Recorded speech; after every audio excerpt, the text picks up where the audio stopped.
أبا عبد الله يا أبا عبد الله.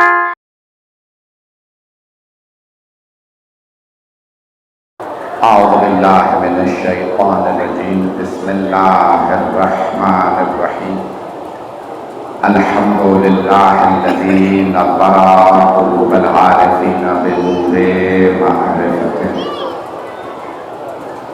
وأثبت فؤاد أنبيائه وأوليائه بقصص الأنبياء والمرسلين وأكمل إيمان المسلمين والمؤمنين بولاية علي أمير المؤمنين عليه السلام.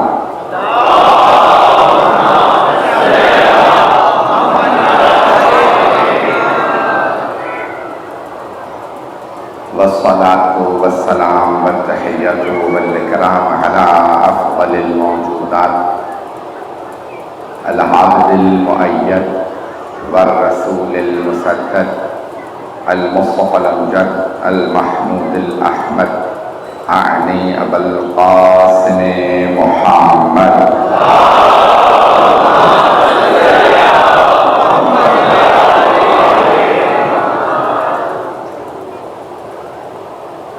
وعلى روحه ونفسه وسهره وبسيه سید الاتقیاء والاسفیاء مولا الموالي امام المتقین علی بن ابی طالب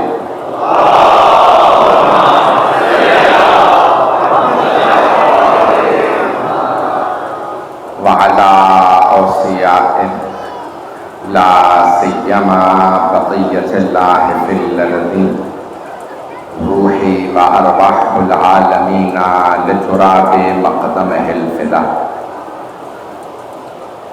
واللعنة الدائمة على أعدائهم أجمعين من الآن إلى قيام يوم الدين. أما بعد فقد قال علي بن أبي طالب عليه الصلاة والسلام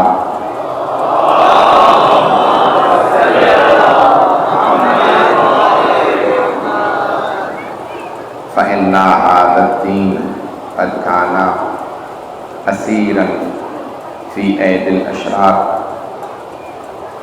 يعمل فيه بالهوى ويطلب به الدنيا.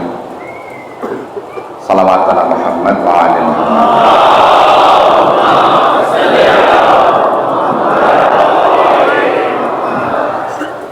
حضران گرامی 1447 کا عشرہ محرم شروع ہو چکا ہے. پہلی محرم آج تھی اور ہم نے یہ 4تھا سال ہے اس ممبر سے میں آپ کی خدمت میں مطالب پیش کر رہا ہوں اور تیسرا سال ہے کہ مولا کائنات امیر المؤمنین کا جو عہد نامہ ہے حضرت مالک ابن حارث نخعی الاشتر کے نام اسے آپ کی خدمت میں پیش کر رہا ہوں.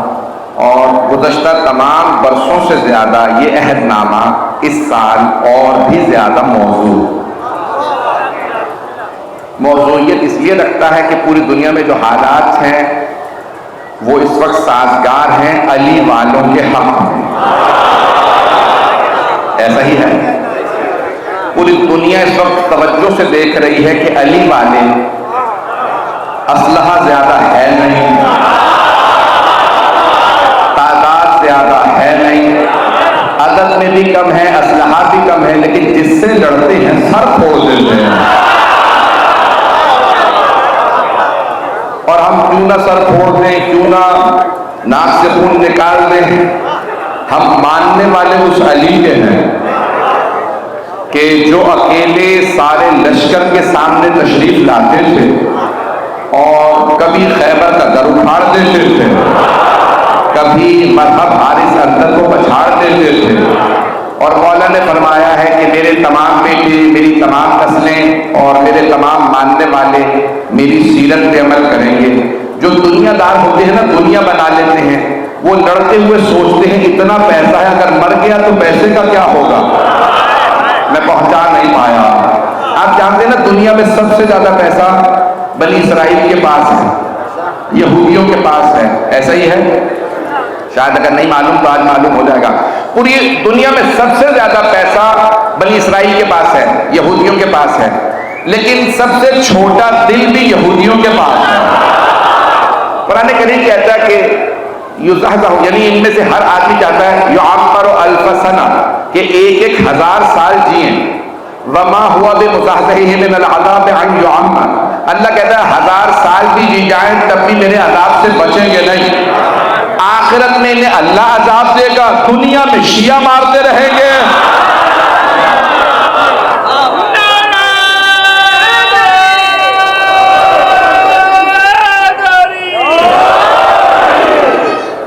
گرامی, جو میں مطالب پیش کروں گا اسے غور سے سنیے گا. میں انشاءاللہ تعالیٰ کچھ نہ کچھ باتیں پیش کرتا رہوں گا موجودہ حالات کے عنوان سے بھی, لیکن جو عنوان میرا رہا دوبارہ سن لیجئے. میں نے گزشتہ 3 برس آپ کے خدمت میں مولا کائنات کا عہد نامہ, بڑے بڑے یونائٹڈ نیشنز کا, جو اقوام متحدہ کا کوفی عنان جو سیکرٹری جنرل تھا, جو اس کا رئیس تھا, اس نے تمام مسلمان ممالک کو یہ خط مولا کا بھیجا تھا, وہ مسلمانوں جب تمہارے پاس علی ابن ابی طالب کا خط موجود ہے تو تمہیں یونائٹڈ نیشنز کی ضرورت نہیں ہے. جس کے پاس علی ہو, دشمن تو کہیں جن کے پاس علی ہو انہیں کسی کی ضرورت نہیں. میں ایک جملہ کہنے والا ہوں بہت معذرت کے ساتھ, مجھے معلوم ہے اس وقت مشترک مجمع ہے اور پوری دنیا سن رہی ہے, لیکن یہ جملہ کہے بغیر میں آگے نہیں بڑھ سکتا, کیونکہ اس میں دعوت فکر ہے سب کو, تمام مسلمانوں کو, غیر مسلموں کو. کوفی عنان مسلمان نہیں تھا, اس نے لکھا تھا اگر مسلمانوں کے پاس علی ہو اسے کسی چیز کی ضرورت نہیں. توجہ, وہ کہتا تھا کہ علی کا علم بھی کافی ہے, علی کی شجاعت بھی کافی ہے, اور یہی 1400 سال سے شیعہ کہہ رہے ہیں جب کہتے ہیں یا علی مدد, ہاتھ جوڑ کے بھی نعرہ نہ لگائیے گا, تو ہم بار بار کہتے ہیں یا علی مدد, اور بہت سے ہمارے ہی نادان بھائی ہمیں کہنے لگتے ہیں یا علی مدد کہنا بدعت ہے, علی سے مدد نہ مانگنا, یا علی مدد کہنا بدعت. اور ہم بار بار ایک ہی بات دہراتے ہیں, علی کے بغیر ہمارا گزارا نہیں, علی کے بغیر ہمارا ایمان مکمل نہیں, علی کے بغیر قرآن مکمل نہیں. توجہ, علی کے بغیر عبادت مکمل نہیں, علی کے بغیر ہدایت مکمل نہیں, کچھ بھی سمجھ نہیں آئے گا بغیر علی کے. مسلمان کہتے ہیں اگر ایسا کہو گے تو یہ بدعت ہے. تو میں ان سب کی خدمت میں پیش کرنا چاہتا ہوں کہ دوسرے خلیفہ بھی 70 دفعہ دہرا گئے تھے, علی نہ ہوتے تو میں ہلاک ہو جاتا. یہ ساری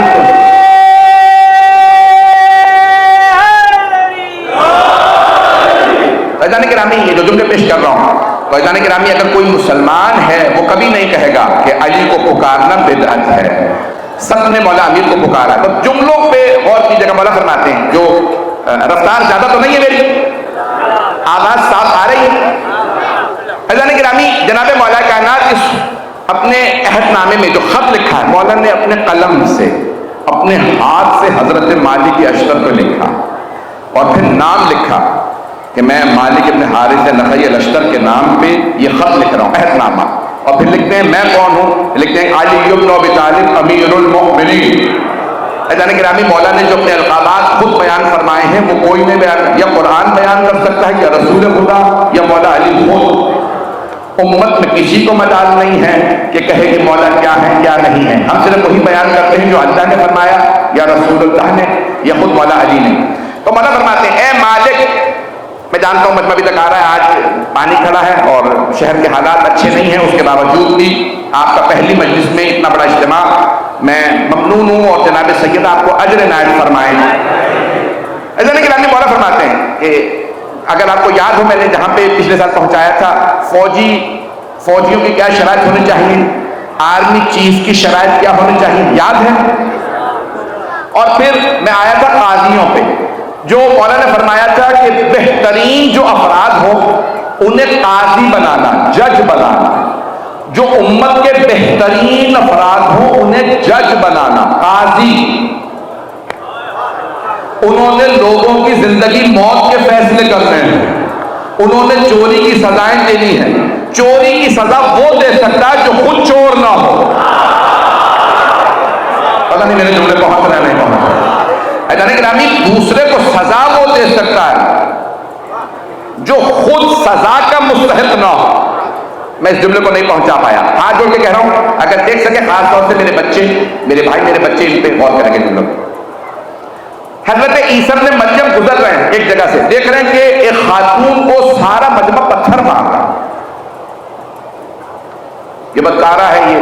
جناب عیسیٰ دوڑتے ہوئے اس کے سامنے کھڑے ہو گئے, کہا کیوں مار رہے ہیں؟ کہا یہ بدکارہ ہے, اسے سزا دے رہے ہیں.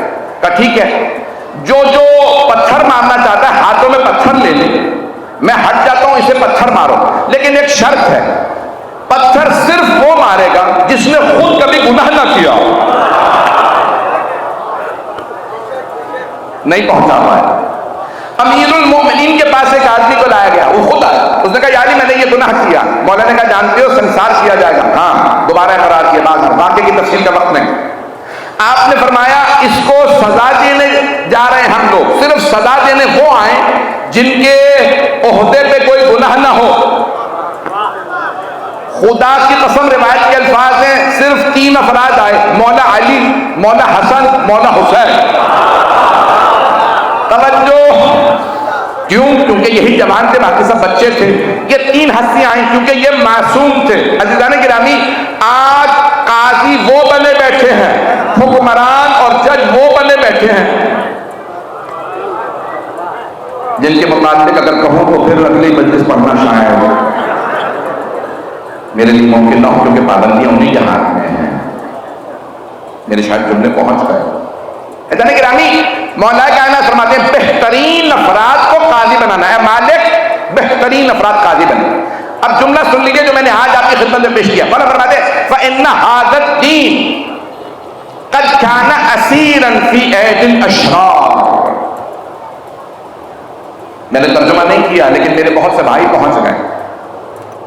مالک ہمارا یہ دین, اشرار جمع ہے شریر کی. اب اردو میں تو شریر اتنے کم معنی میں استعمال ہوتا ہے کہ ہم بچے کو بھی کہہ دیتے ہیں بہت شریر بچہ. عربی میں شرارت یا شریر شیطان شر سے ہے, شر سے. بدترین افراد کے ہاتھ میں دین اسیر ہو گیا. اسیر سمجھتے ہیں؟ قیدی. دین بدترین افراد کے ہاتھ میں قیدی بن چکا ہے. کس کے الفاظ؟ مولا کائنات. کون؟ جو دین کے وارث ہیں, جو میرے بھائی پہنچ رہے ہیں. سخت ترین الفاظ کہہ رہا ہوں, میں نہ کہتا اگر مولا نے نہ کہے ہوتے. قد کان اسیرا فی ایدی الاشرار. ایدی ید کی جمع, ید کہتے ہیں ہاتھ کو, ید اللہ. مولا کائنات کو کہا گیا نا ید اللہ, اللہ کا ہاتھ. مولا فرماتے ہیں دین اسیر ہے, قیدی ہے بدترین افراد کے ہاتھوں میں. کیوں؟ کیا کرنا چاہتے ہیں؟ یعمل بہی بالہوا. مولا فرماتے ہیں اپنی ہوائے نفس کی خاطر دین کا نام استعمال کر رہے ہیں, خواہشات کی خاطر. سخت چند باتیں کہوں گا, سنیے گا.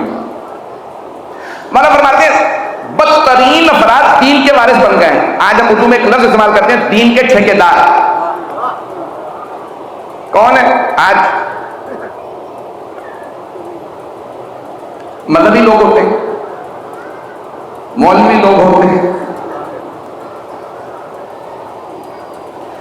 بدترین افراد مولا فرماتے ہیں دین کو اسیر بنا کے بیٹھے.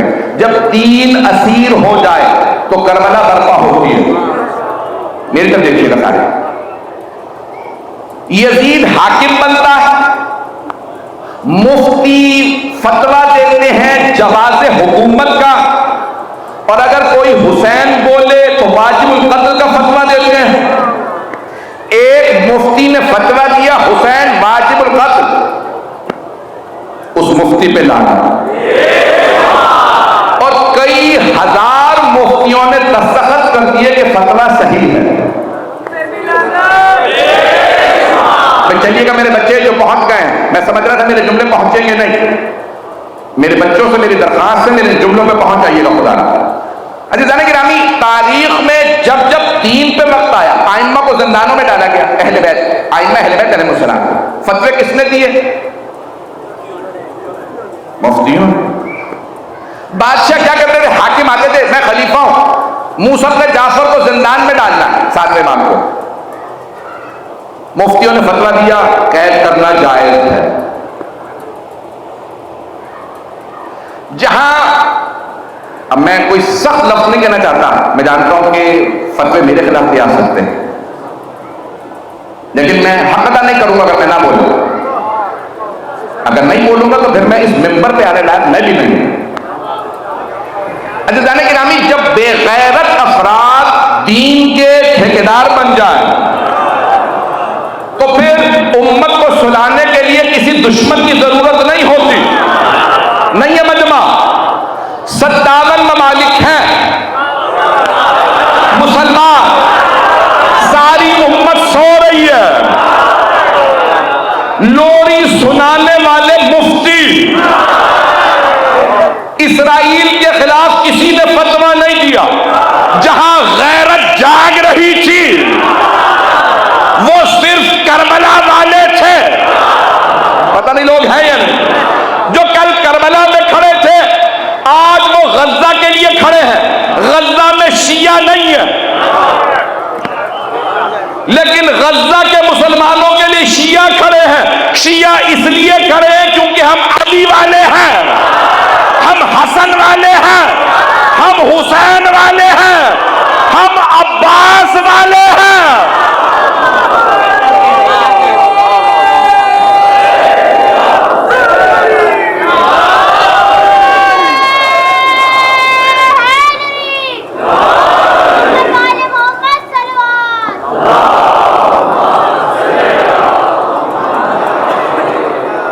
میرے جملے پہنچ رہے میرے بھائی نے.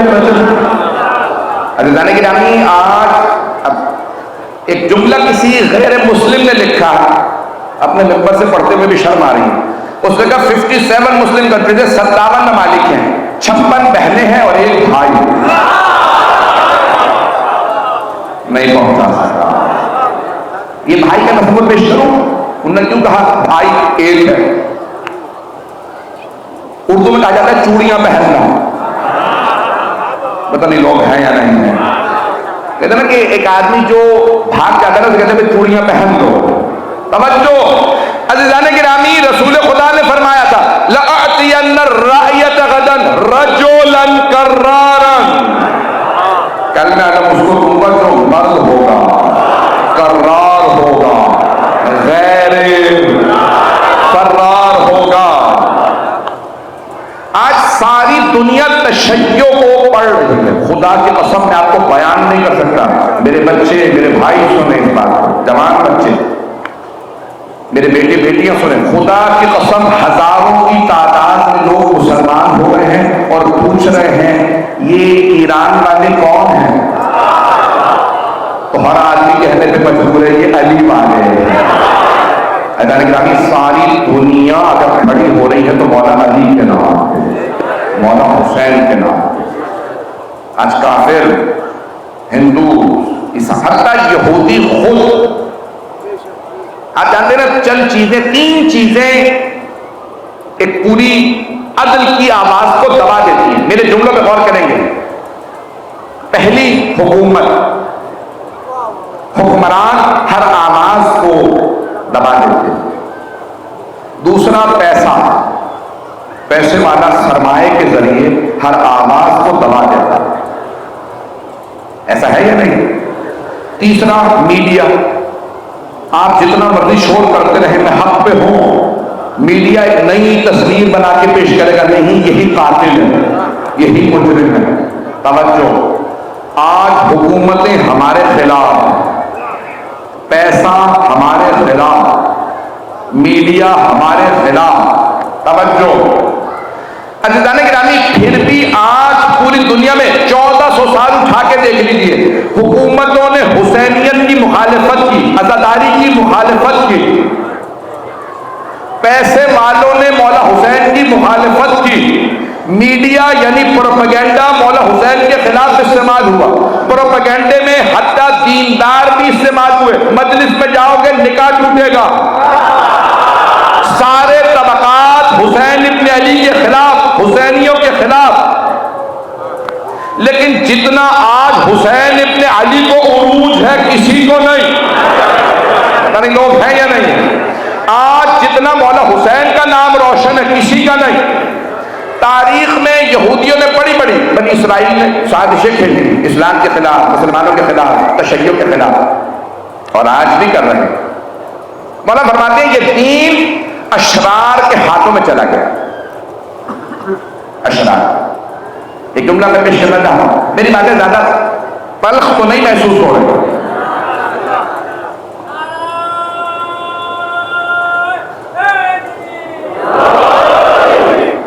تین طبقات قرآن کریم نے پیش کیے۔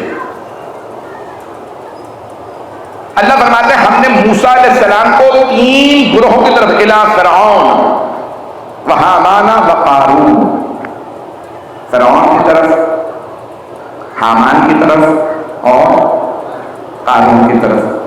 یہ تین نام نہیں ہیں، یہ تین کردار ہیں۔ فرعون حکمران تھا، حاکم تھا، کرپٹ۔ اب یہ انگریزی کا لفظ ہے، آپ حکم استعمال کرتے ہیں، ترجمے کی ضرورت نہیں۔ فاسد حکمران۔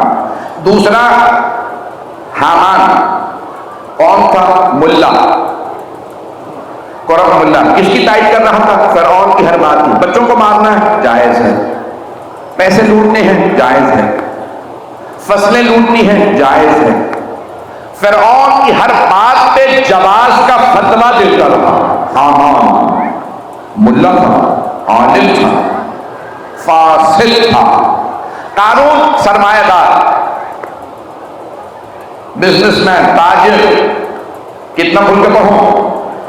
تین طبقے، پہلا فرعون حکمران فاسد، دوسرا حامان، فرعون کے بعد حامان۔ حامان کون؟ فاسد ملا۔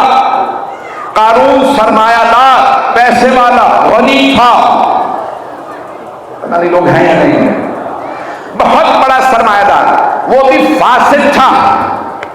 اللہ نے فرمایا جیسے ہم نے فرعون کی طرف موسیٰ کو بھیجا، ویسے ہی ہم نے مکے والوں کی طرف محمد کو بھیجا۔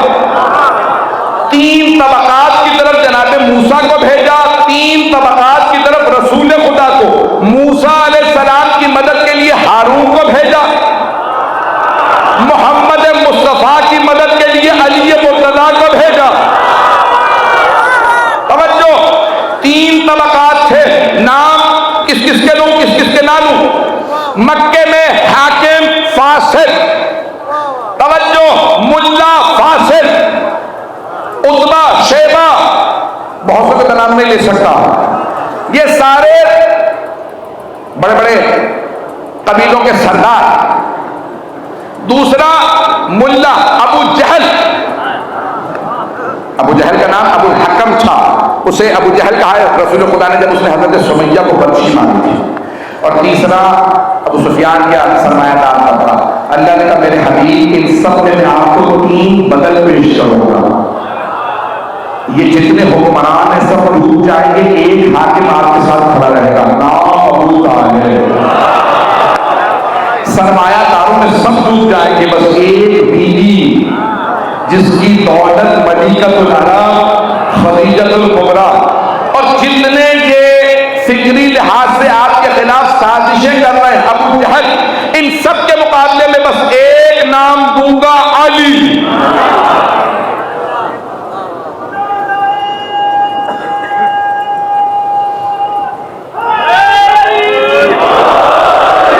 میں جانتا ہوں مجمع بہت دور سے آیا ہے، یقین مانیے آج ذہنی طور سے اتنا زیادہ ڈسٹرب ہو کہ 20 مہینے ہو گئے ہیں فلسطین میں غزہ میں مسلسل خواتین اور بچوں کو مارا جا رہا ہے۔ ایسا ہے کہ نہیں؟ چل ایک سب باتیں کہہ دوں، سارے مجمع کی توجہ چاہیے مجھے۔ اگر آپ چاہتے ہیں میں یہ تلخ اور سب باتیں آج پڑھوں تو بابا نے بلند سوال کریں،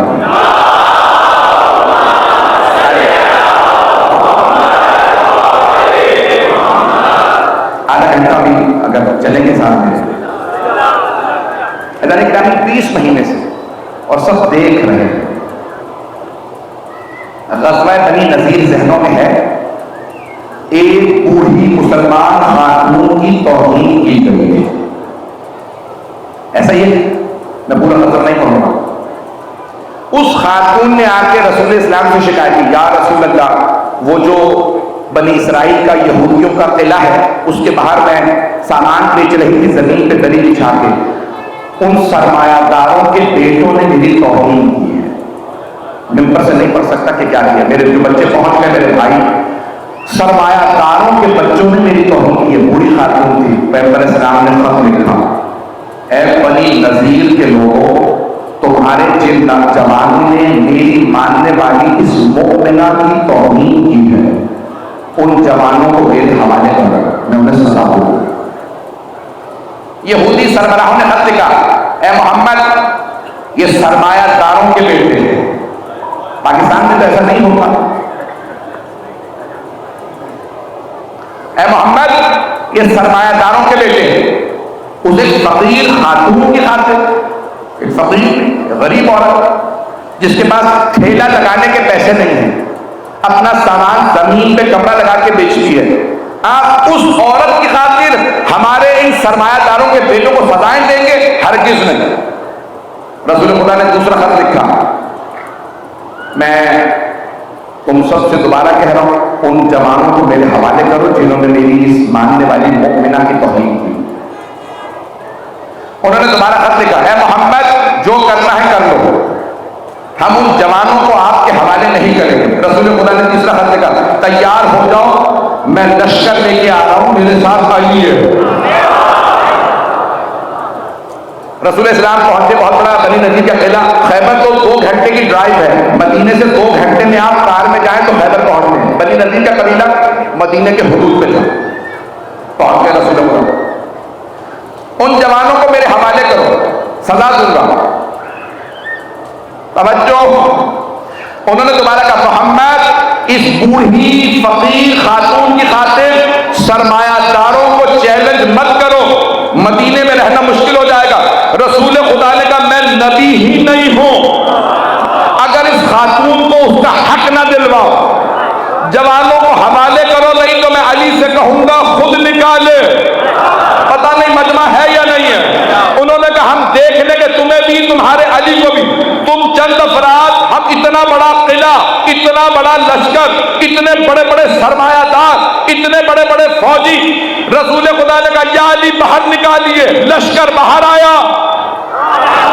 وہ بہت سے تھے، یہاں شیر خدا تھے. مولا نے تلوار سے سر توڑنا شروع کیے. ایک کے گربان میں ہاتھ ڈالا کہ پیغمبر کے قدموں میں ڈالوں گا. رسول خدا نے ایک مرتبہ سزا دی، کہا اس بوڑھی فقیر خاتون کی خاطر آپ مجھ پہ ہاتھ اٹھائیں گے؟ کہا مجھے اس بوڑھی عورت کی عزت تم سارے سرمایہ داروں سے زیادہ عزیز ہے. پہنچ رہے ہیں یا نہیں پہنچ رہے؟ ایک بوڑھی خاتون کی عزت میرے نزدیک زیادہ ہے سرمایہ داروں کے پیسے اور اولادوں سے. کہاں ہے آج مسلمان؟ کہاں ہے آج غیرت محمدی، غیرت علوی کے ماننے والے؟ ایک اور سخت واقعہ سن لیجیے. میں جانتا ہوں دور دور سے آ رہے ہیں، میں پورا خود ذکر دے رہا ہوں. جانے گرامی، مولا امیر کے زمانے میں ایک یہودی نے ایک مسلمان خاتون کے پاؤں سے پازیب اتاری، ایک نیزے کے ذریعے. نیزہ مارا، پازیب اتاری اور بھاگ گیا. مولا نے فرمایا کہ اگر کوئی مومن اس غیرت میں مر جائے کہ ایک مسلمان خاتون کی پازیب ایک یہودی نے چرائی تو کم ہے. کتنا بڑا کم؟ تو کم ہے. اگر ایک جوان کوئی مومن مر جائے کہ ایک مسلمان خاتون کے پاؤں آج مسلمان خواتین کے گلے کاٹے جا رہے ہیں.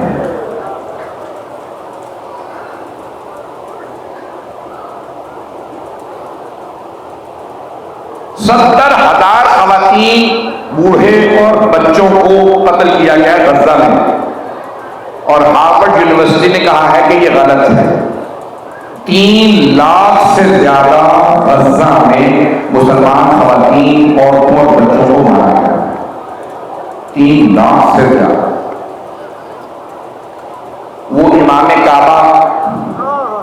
کس منہ سے نماز پڑھا رہا ہے؟ اسی خاموشی سے سنیے گا، نہیں تو پھر میں نام بھی لینے لوگوں کو.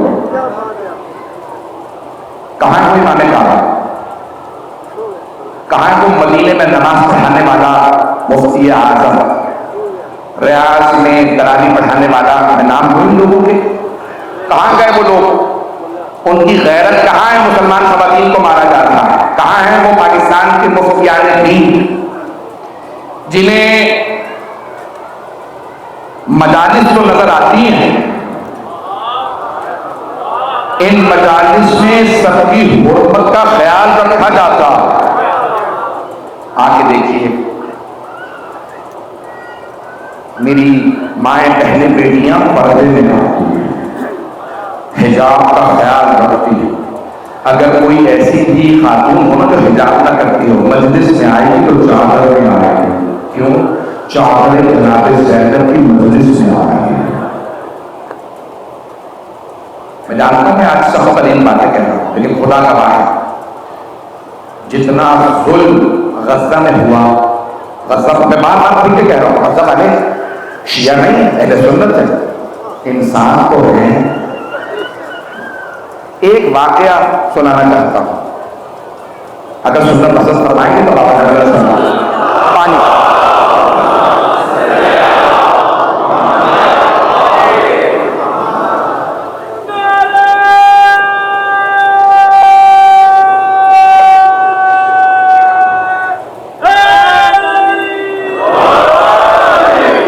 کے درخواست سے سب میرے اس واقعے کی طرف توجہ کریں. امام حسن مجتبی علیہ السلام ایک مقام سے گزر گئے، راستے میں ایک باغ آتا ہے، دیکھتے وہاں ایک غلام بیٹھا ہے جو دوپہر میں روٹی کھا، غریب ہے، افریقی غلام. اس کے قریب میں ایک کتا بیٹھا ہے، وہ ایک لقمہ روٹی کا خود کھاتا ہے، ایک لقمہ کتے کو دیتا ہے.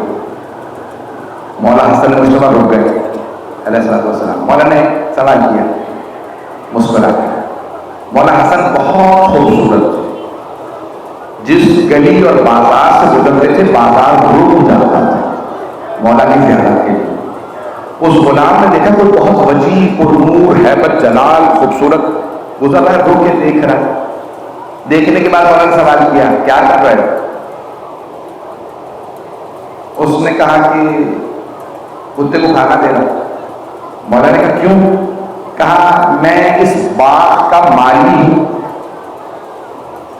پھل اگاتا ہوں اس باغ میں، اور یہ کتا اس باغ کا محافظ ہے. مجھے شرم آتی ہے میں خود کو روٹی کھاؤں، اسے نہ کھلاؤں.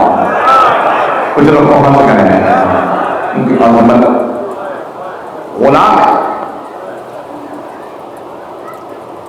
مولا نے فرمایا میں حسن مجتبی ہوں. کھڑا ہوا. مولا نے کہا بیٹھے رہو میں بارہ ہوں. مولا تشریف لائے. باغ کا مالک کون ہے؟ بلاؤ. عرب تھا، کوئی سرمایہ دار عرب. مولا نے فرمایا اس باغ کی قیمت کیا ہے؟ اس نے کہا اتنی اشرفی، اتنے سونے کے سکے. مولا نے کہا یہ سارے پیسے اس باغ کے. کہا اس جنگل میں آپ باغ خرید کے کیا کریں گے؟ آپ تو مدینے میں رہتے ہیں، اتنی دور، مکے کے راستے میں بہت دور. مولا نے کہا مجھے نہیں چاہیے، اس غلام کو دینے لگا. پتہ نہیں لوگ ہیں یا نہیں ہیں. مولا نے باغ کی قیمت ادا کی. کہا باغ میرا ہوا، میں نے اس غلام کی کو ہبہ کیا. غلام کی قیمت بتا. کہا غلام اتنے میں ہے. مولا نے غلام کی قیمت دی. کہا غلام میں نے تجھے آزاد کیا، آزاد کیا، باغ بھی تیرا. اس نے قدموں میں گر کے پوچھا کیوں؟ کہا تجھے ایک نجس جانور تک کی بھوک کا احساس ہے. اللہ کو ایسے ہی بندوں سے محبت ہے جو کسی کی بھوک کا احساس رکھے، جانور کو بھی بھوکا نہ مانو. غزہ میں انسانوں کو بھوکا مارا جاتا ہے. کہتے ہیں لائن میں لگو کس کے؟ کھانے کی، اور پھر گولیاں مار دیتے. کہاں ہیں مفتیان دین؟ میرے جملے پہنچ رہے ہیں؟ کہاں ہیں مسلمان حکمران؟ کیا یہ خبریں نہیں دیکھ رہے؟ انہیں خبریں نہیں مل رہی؟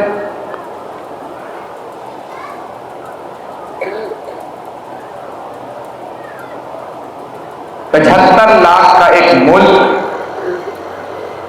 جس طرح مسلمانوں پہ ظلم کر رہا ہے، خواتین اور بچوں پہ، تینوں طبقات خاموش ہیں۔ حکمران طبقات ایسے حکمران فرعون ہیں جو ظلم پہ خاموش بیٹھ کے تماشبین بن گئے ہیں۔ میں زیادہ ظلم کو بولوں گا آنے والے دنوں میں، ایسے ملا حامان کی نسل ہوں گے، ظلم دیکھیں اور تماشبین بنے بیٹھے رہیں۔ ان سے کچھ بھی بعید نہیں، رسول کی نواسیاں بازاروں میں لائی ہوئی ہیں اور یہ یزید کی حمایت میں فتوے دیتے ہیں۔ میرے بچے، میرے نوجوان میرا بہت ساتھ دے رہے ہیں، سن رہے ہیں میرے سخت ترین جملوں کو۔ تیسرا سرمایہ دار طبقہ، ان کے لیے اپنے بنگلوں کے لیے تو پیسے ہیں، غزہ میں مرنے والے یتیم بچوں کے لیے کھانے کے پیسے ہیں۔ وہ شفاعت کا مستحق نہیں ہے جو ظلم دیکھتا رہے اور خاموش رہے۔ میں جانتا ہوں میں نے آج بہت ہی تلخ اور سخت ترین الفاظ میں کہا، آپ دوبارہ سن لیجیے مولا امیر کے الفاظ۔ کل کوشش کروں گا نسبتاً بہتر انداز سے پیش کروں، فضائل کو بھی پیش کروں، لیکن آج میں ابھی الفاظ پڑھ رہا تھا مختلف مفکرین کے۔ نپولین بوناپارٹ بہت بڑا جنگجو گزرا ہے، وہ کہہ رہا تھا 10,000 کا شہر ہوتا ہے، ہم نعرہ لگاتے ہیں جنگ کے لیے جا رہے ہیں تو 1,000 آدمی نہیں آتا، لیکن وہ کہتا ہے میں نے خود دیکھا ہے حسین ابن علی کے نام پہ سیاہ رنگ کا پرچم بلند کیا جاتا ہے اور جتنے شیعہ ہوتے ہیں سب اٹھ کے آ جاتے ہیں، ہائے حسین۔ یہ جو جذبہ ہے شیعہ قوم میں، پروردگار ہمارے جوانوں کو، ہماری مسورات، ہمارے بچوں، ہمارے بزرگوں کو سلامت کرے۔ بس بھائی آج بہت سی باتیں اور بھی کہنا چاہتا تھا، کل تفصیل سے پڑھوں گا۔ جناب سید الشہداء نے جو سب سے بڑا پیغام دیا ہے، کربلا عقیدے کی جنگ نہیں ہے، حق و باطل کی جنگ ہے۔ نوجوان اس بات کو ذہن میں رکھیں، کل اور پرسوں سوال کرو گے۔ حق اور باطل کی جنگ ہے۔ اہل بیت حق، امام حسین علیہ السلام حق۔ 22 رجب کو حاکم شام دنیا سے گیا، 26 کو مدینے خبر پہنچی، مولا حسین سے مروان نے اور ولید نے بیعت طلب کی، اے حسین نیا حاکم مسلمانوں کا یزید ابن معاویہ ہے، آپ اس کی بیعت کر لیجیے۔ مولا حسین اپنے گھر پہ تھے، جناب زینب کبریٰ تشریف فرما تھی، آپ کے ذہنوں میں ہے نا، جناب زینب ہر روز مولا کی زیارت کے لیے تشریف لاتی، ہر روز۔ جب زیارت کے لیے تشریف لائی ہوئی تھی تو ایک مرتبہ دروازے پہ کوئی آدمی آیا، اس نے کہا اے حسین آپ کو مدینے کے گورنر نے بلایا۔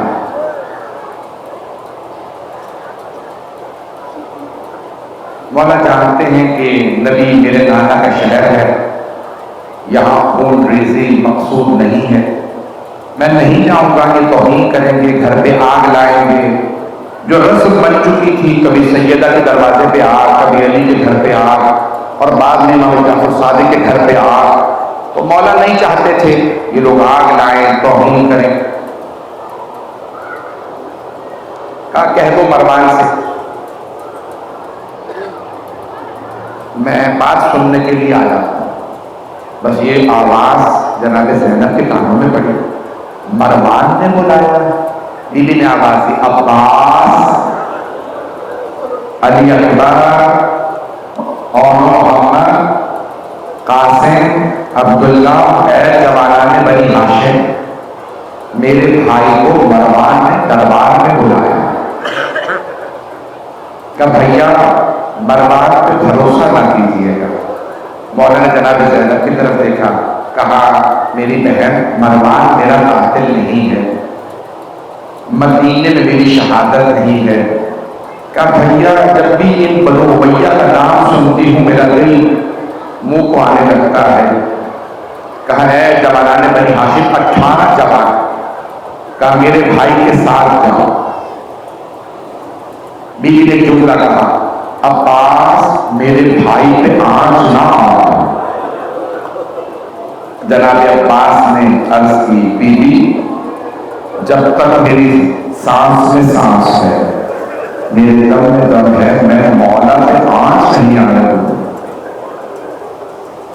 آپ مطمئن رہیں، میں کچھ نہیں ہونے دوں گا۔ ایک مرتبہ سب نے تلواریں حمایت کی، 18 جوان مولا حسین کے ساتھ چلے۔ جیسے ہی دارالامارہ پہنچے، گورنر ہاؤس پہنچے، تو جو سپاہی کھڑے تھے انہوں نے ایک مرتبہ کہا حسین مروان نے حکم دیا ہے کہ حسین اکیلے آئیں گے، ساتھ کوئی نہیں آ سکتا۔ جناب عباس نے مولا کی طرف دیکھا، آپ کا حکم کیا ہے؟ کہا عباس آپ جانتے ہیں نا گورنر ہاؤس کے دروازے بڑے بڑے ہوتے ہیں، آپ دروازے کے پیچھے رک جائیے۔ عباس اگر میری آواز بلند ہو تو آپ اندر آ جائیے گا۔ کہا ٹھیک ہے مولا۔ مولا حسین علیہ السلام اندر تشریف لے گئے۔ مروان نے کہا حسین دمشق سے بری خبر آئی ہے، حاکم دمشق کا انتقال ہو گیا ہے اور یزید نیا حاکم ہے۔ یزید نے آپ سے بیعت کا مطالبہ کیا، آپ یزید کی بیعت کر لیجیے۔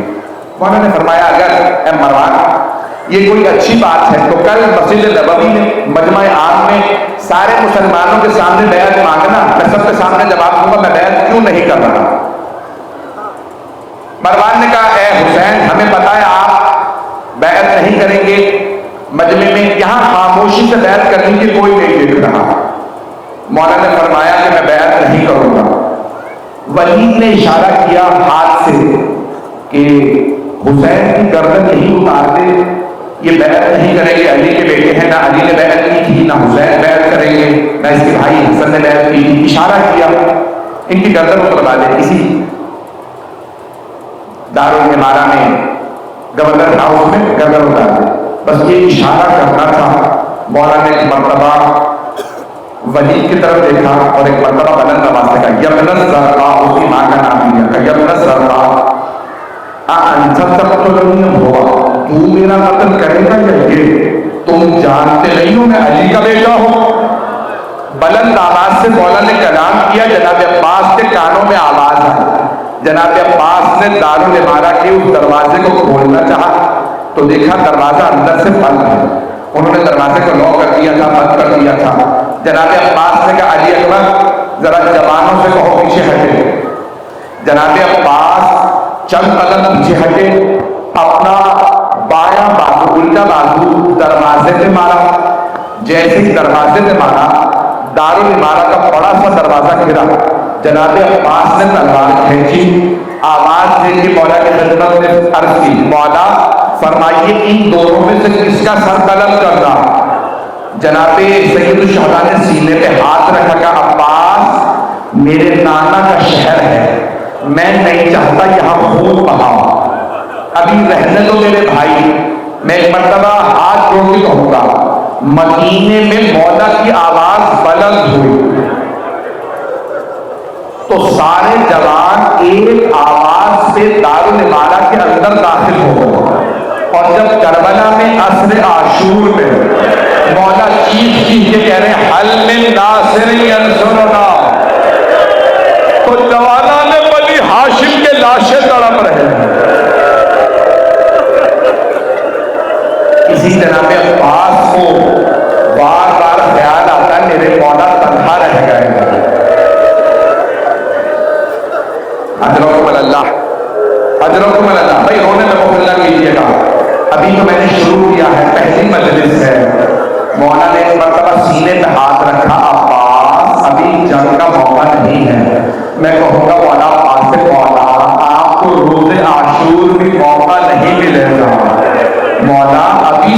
لینا نہ شروع کیجیے گا، مجھے لڑنے کی اجازت دے دیجیے، میں آپ کے دشمنوں کو دیکھ لوں گا میرے مولا۔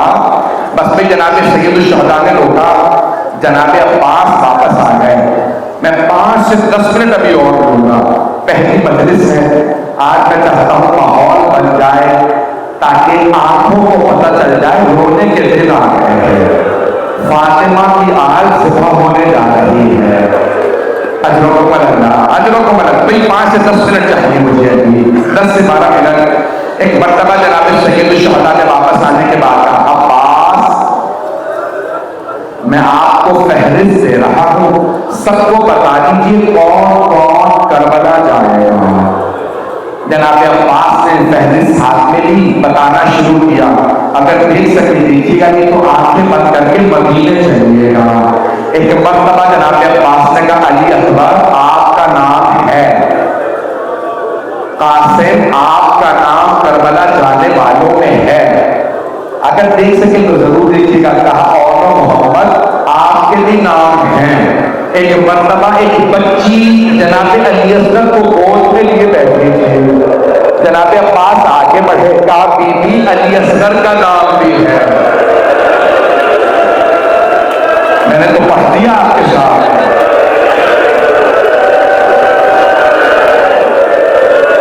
28 رجب کو قافلے میں چلنا ہے، جناب عباس نے اب بیویوں کو بتانا شروع کیا، وقت نہیں رہا، مجھے تفصیل سے پڑھنا ہے، میں سارے نام نہیں گنوا سکتا، بھئی دور دور تک جہاں جب تک آواز جا رہی ہے۔ جناب عباس نے بیویوں کو بتانا شروع کیا، آئے جناب عباس کا بیوی جناب زینب الکبریٰ سے، بیوی آپ کا نام بھی ہے، جناب ہوئے حضور سے فرمایا، بیوی آپ کا نام بھی ہے، میں کیسے پیش کروں؟ جناب عباس سے کہا، بیوی آپ کا نام بھی ہے۔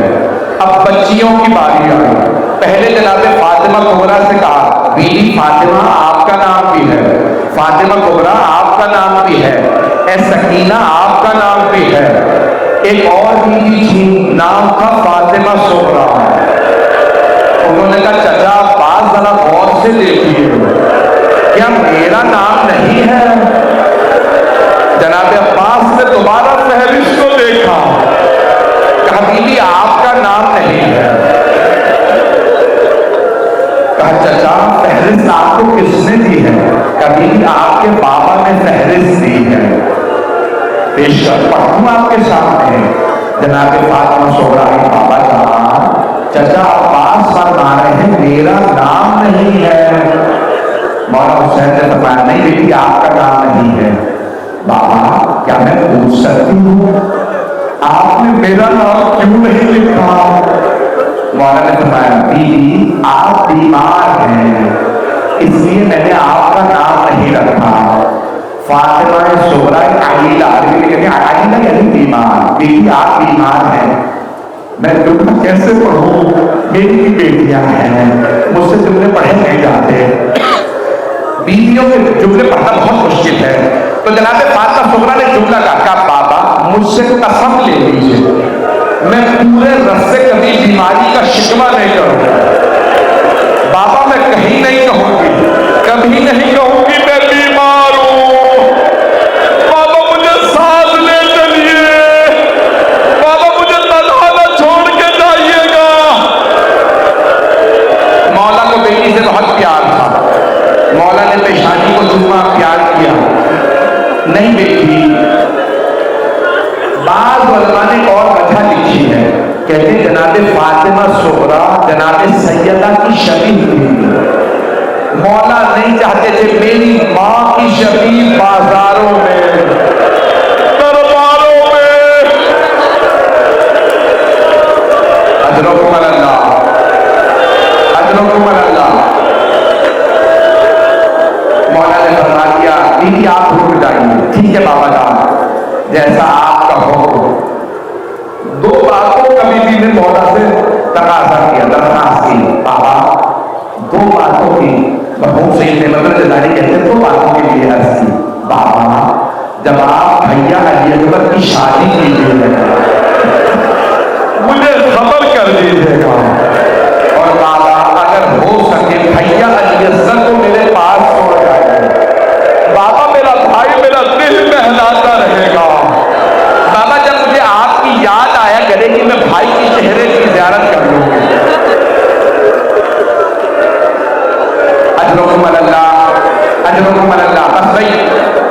جن آنکھوں میں آنسو ہے چہرے پہ مل لیجیے گا.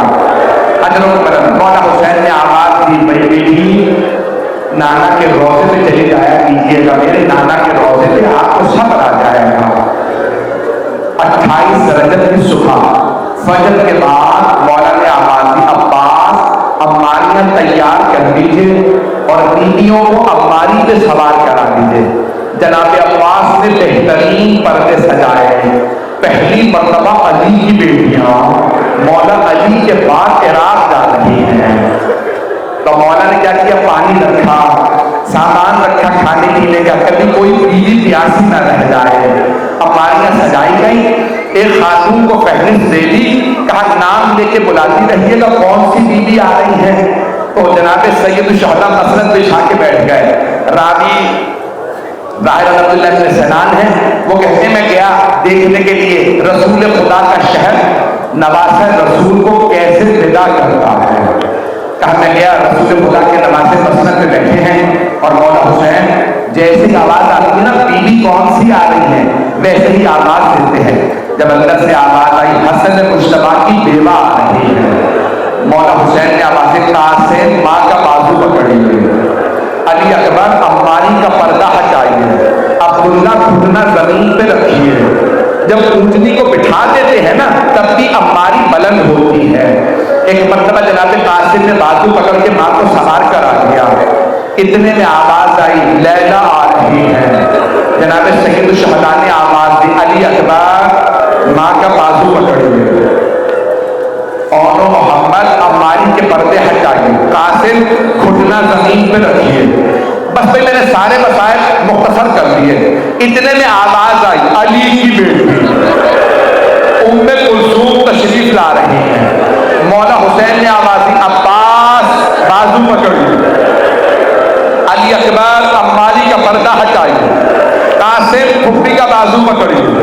اتنے میں اسی کنیز نے آواز دی علی کی بیٹی زینب کبریٰ.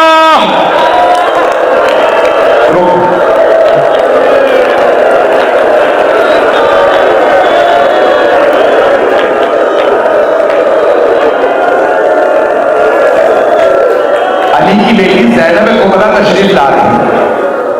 راوی کہتا ہے جناب سید الشہداء خود کھڑے ہوئے, آواز دی علی اکبر بازو پکڑیے, عباس اماری کا پردہ ہٹائیے اور محمد گھٹنے زمین پہ رکھیے. جناب زینب کبریٰ نے فرمایا علی اکبر آج رک جائیے, میں بیٹا آپ سے سوار نہیں ہوں